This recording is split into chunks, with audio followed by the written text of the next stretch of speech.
এদিকে আবারও শেখ হাসিনার কল রেকর্ড ফাঁস হয়েছে আজ রাত্রে। বললেন, আমি দেশে ঢুকে পড়েছি, পাশাপাশি ওবায়দুল কাদেরও দেশের ভিতরেই আছেন। হঠাৎ যেন দীর্ঘ 7 মাসের সব ধারণা ভুল হতে চলেছে দেশের মানুষের। পালিয়ে যাননি ওবায়দুল কাদের, বললেন সাংবাদিক ইলিয়াস। শেখ হাসিনার দেশে ঢোকার কথা শুনে সারা দেশের রাজপথে নেমে পড়েছে আওয়ামী লীগের নেতাকর্মীরা।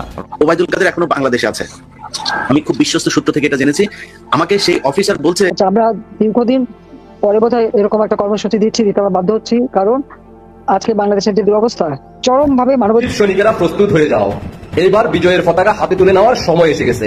দর্শক, এদিকে আবারও শেখ হাসিনার কল রেকর্ড ফাঁস হয়েছে আজ রাত্রেই। তিনি বললেন, আমি দেশেই আছি, তারই পাশাপাশি ওবায়দুল কাদেরও দেশের মধ্যেই আছেন। এ যেন দীর্ঘ 7 মাসের ধারণা ভুল হতে চলেছে দেশের মানুষের। আর পালিয়ে যাননি ওবায়দুল কাদের, বললেন সাংবাদিক ইলিয়াস। এ বিষয়টি নিয়ে রীতিমতো সোশ্যাল মিডিয়ায় তোলপাড় সৃষ্টি হয়ে পড়েছে। দর্শক, এছাড়াও এই ভিডিওতে অত্যন্ত গুরুত্বপূর্ণ ভিডিও ফুটেজ তুলে ধরা হয়েছে। দর্শক, আসুন না টেনে একটি লাইক দিয়ে বিস্তারিত ভিডিওটি আমরা দেখে আসি। ওবায়দুল কাদের এখনো বাংলাদেশে আছে, আমি খুব বিশ্বস্ত সূত্র থেকে এটা জেনেছি। আমাকে সেই অফিসার বলছে যে, ইলিয়াস ভাই, আপনি একটু আপনার ইউটিউব চ্যানেলে বললে তাহলে আমরা কাজ করতে সুবিধা হবে। আপনারা বলে ফেললে তখন মানে অফিসাররা চায় কিন্তু করতে পারে না, এখনো তাদের পেছনে কোনো একটা আতঙ্ক আছে। আমি মনে করি এইসব জায়গাগুলোতে অনেকেই চায় কিন্তু করতে পারছে না। আমাদের প্রেশার গ্রুপ হিসাবে মাঠে থাকতে হবে। আমরা দীর্ঘদিন পরে বোধহয় এরকম একটা কর্মসূচি দিতে আমরা বাধ্য হচ্ছি, কারণ আজকে বাংলাদেশের যে দুরবস্থা, চরমভাবে মানবাধিকার লঙ্ঘন করে যাচ্ছে, তার উপর রাষ্ট্র চালাতে সম্পূর্ণভাবে ব্যর্থ। এমনকি প্রত্যেকটা জিনিসের দাম বেড়ে গেছে। আমরা এই জুন মাসের 30 তারিখে 7,97,000 কোটি টাকার বাজেট দিয়ে আসলাম, অথচ 4-5 মাসও গেল না, টাকা নাই, পয়সা নাই। এমনকি আমাদের সোশ্যাল সেফটি নেটের যত কাজ, বয়স্ক ভাতা, বিধবা ভাতা, প্রতিবন্ধী ভাতা সব বন্ধ করে দিয়েছে। একদিকে জনগণের উপরে ট্যাক্স বসাচ্ছে, অপরদিকে আমাদের সেই সুদখোর ক্ষমতা দখল করে ইউনূস সাহেব সবার উপরে ট্যাক্স বসাচ্ছেন। আবার সবাইকে বলে ট্যাক্স দিতে। বাবা, তুমি নিজে ট্যাক্স দাও না, আবার অন্যকে ট্যাক্স দিতে বলো, এটা কোন ধরনের কথা? একটা লজ্জা বলেও তো একটা কথা থাকে। এই অবস্থায় এদেরকে ছেড়ে দেওয়া যায় না। এই অন্যায়ের বিরুদ্ধে প্রতিবাদ করতে হবে এবং সবাইকে এক হয়ে থাকতে হবে। আর যে কর্মসূচি আমরা দিয়েছি সেই কর্মসূচি সফল করতে হবে, কারণ রাষ্ট্র চালাতে সম্পূর্ণভাবে ব্যর্থ। একটা ক্ষুদ্র ঋণ দিয়ে গরিবের কাছ থেকে অর্থ চুষে নেওয়া, অতিরিক্ত সুদ নিয়ে নেওয়া আর রাষ্ট্র চালানোর মধ্যে তফাৎ আছে। আজকে তারা যে সরকার চালাচ্ছে ইউনূস সাহেব, তাতে মনে হচ্ছে যে রাষ্ট্র চালাতে না, জনগণের সম্পদ লুটপাট করতে ক্ষমতা এসেছে। আর তাদের সবথেকে বড় শত্রু হয়ে গেছে আওয়ামী লীগ। ছাত্রলীগ ব্যান করে, ছাত্রলীগ ব্যান করবার শেখে অসাংবিধানিক ভাবে অস্ত্র অর্থ দিয়ে চক্রান্ত করে দখল করেছে। এখানে অন্য কিছু, সে দীর্ঘদিন ধরেই ক্ষমতার লিপ্সা, তার ক্ষমতার লোভের আগুনে বাংলাদেশ জ্বলছে। এই ক্ষমতার লোভের আগুনে আজকে বাংলাদেশ জ্বালিয়ে পুড়িয়ে ছারখার করে দিচ্ছে। সাধারণ মানুষ, খেটে খাওয়া মানুষ, দিনমজুর, তাদের কোনো আয় রোজগার ব্যবস্থা নেই। এক বেলা খাবার পায় না একটা দিনমজুর যা কামাই করে। আওয়ামী লীগ আমলে তো এই অবস্থা ছিল না। আওয়ামী লীগ আমলে একজন দিনমজুর যে টাকা কামাই করতো, তাতে তার সংসারের খরচ চালিয়েও তার হাতে টাকা থাকতো। এখন আর সেই দিন নাই।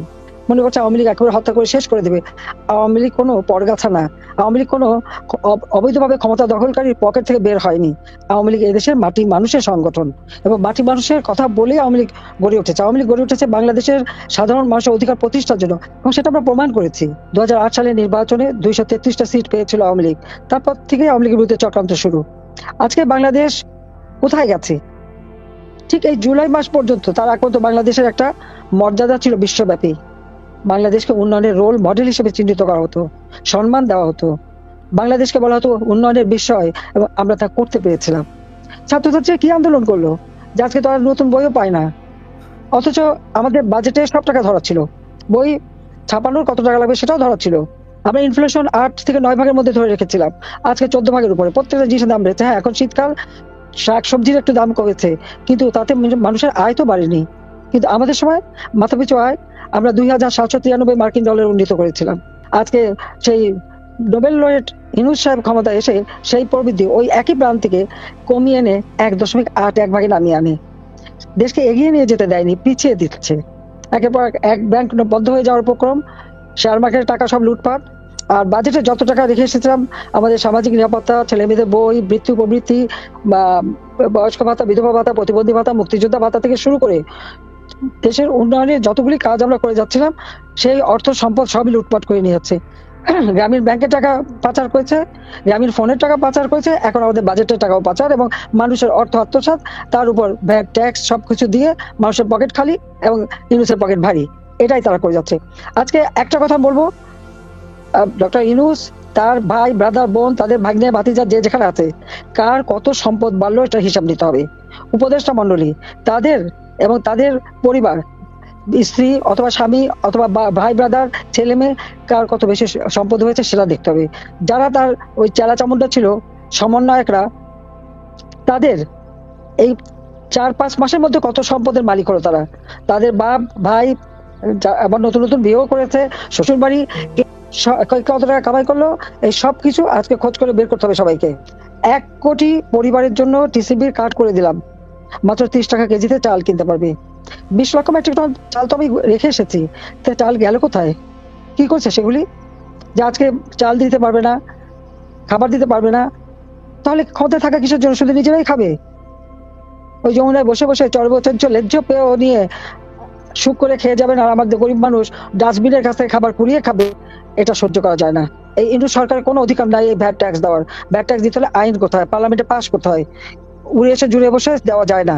আজকে অবৈধভাবে ক্ষমতা দখল করেছে অবৈধ সরকার, যা কিছু নির্দেশ দেবে সবই অবৈধ, এবং অবৈধ কার্যক্রমের জন্যই, মানুষের অধিকার কেড়ে নেওয়ার জন্য, মুখের খাবার কেড়ে নেওয়ার জন্য একদিন এদের শাস্তি পেতে হবে। প্রতিনিয়ত মানবাধিকার লঙ্ঘন করবার জন্য শাস্তি পেতে হবে। কাজে এই শাস্তি অবশ্যই তাদের হবে ইনশাআল্লাহ, এবং সেদিন বেশি দূরে না, এটুকু আমি বলতে পারি। আমি আছি, হ্যাঁ জানি। 5ই আগস্ট তাদের একটাই লক্ষ্য ছিল আমাদের 2 বোনকে হত্যা করা। 15ই আগস্ট আমরা বিদেশে ছিলাম, হত্যা করতে পারিনি। সেই খুনিদের অসমাপ্ত কাজই তারা করতে চেয়েছিল, কিন্তু আল্লাহ রাব্বুল আলামিন এবং দেশের মানুষ, আমার পার্টির নেতাকর্মী তো বারবার আমাকে বাঁচিয়ে আনে। 21 আগস্ট গ্রেনেড হামলা থেকেও আমাকে বাঁচিয়েছিল, কারণ কিছু কাজ বাকি ছিল। যুদ্ধ অপরাধীদের বিচার, জাতির পিতার হত্যাকারীদের বিচারের কার্যকর করা এবং দেশকে উন্নত করা। এই অভিশাপ থেকে দেশকে মুক্ত করেই আমরা বাংলাদেশকে উন্নয়নশীল দেশে উন্নীত করেছিলাম। আজকে আমাদের লক্ষ্য 2041 সালের মধ্যে বাংলাদেশ হবে উন্নত, সমৃদ্ধ, স্মার্ট বাংলাদেশ। বাংলাদেশের মানুষ আজকে সব থেকে কষ্টে আছে, বাংলাদেশকে পিছিয়ে দিয়েছে অনেক দূর, সেখান থেকে আবার বাংলাদেশকে এগিয়ে নিয়ে যেতে হবে। আর এই কাজটা বাকি আছে বলেই বোধহয় খোদা আমাদেরকে বাঁচিয়ে রেখেছেন। কাজে আমি যত দূরেই থাকি আমার মনটা বাংলাদেশেই পড়ে আছে, আর আমি বাংলাদেশেই আছি।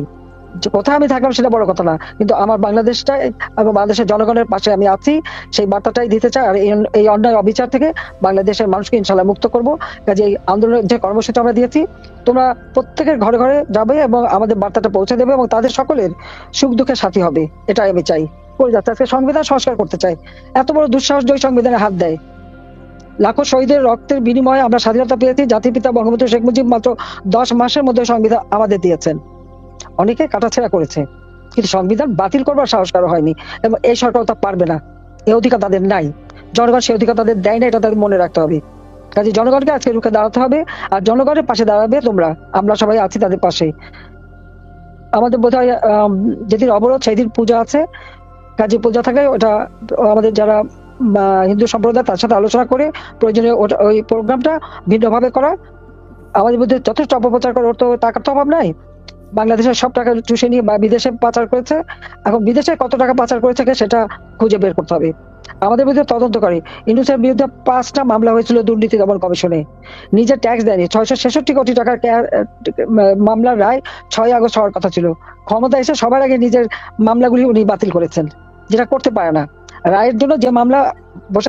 দর্শক, ইতিমধ্যে আপনারা ভিডিওতে দেখেছেন যে এদিকে আবারও শেখ হাসিনার গোপন একটি কল রেকর্ড ফাঁস হয়েছে। সেখানে বলা হয়েছে শেখ হাসিনা দেশে ঢুকে পড়েছেন। এরই পাশাপাশি জানা গেল ওবায়দুল কাদেরও দেশের মধ্যেই রয়েছেন। এই তথ্য দিয়েছেন সাংবাদিক ইলিয়াস। সাংবাদিক ইলিয়াসের এরকম বক্তব্য নিয়ে সোশ্যাল মিডিয়ায় তোলপাড় সৃষ্টি হয়ে পড়েছে। দর্শক, আপনারা এই ভিডিওটি দেখলেন, এ বিষয়ে আপনার কি মতামত অবশ্যই কমেন্টেই জানাবেন। আর প্রতিনিয়ত এরকম আপডেট নতুন নতুন নিউজ পেতে আমার চ্যানেলটাকে সাবস্ক্রাইব করে পাশে থাকা বেল আইকনটি বাজিয়ে দিবেন। এই মুহূর্তে বিদায় নিচ্ছি, দেখা হবে পরবর্তী কোনো ভিডিওতে। সেই পর্যন্ত ভালো থাকুন, সুস্থ থাকুন। আসসালামু আলাইকুম রহমতুল্লাহ।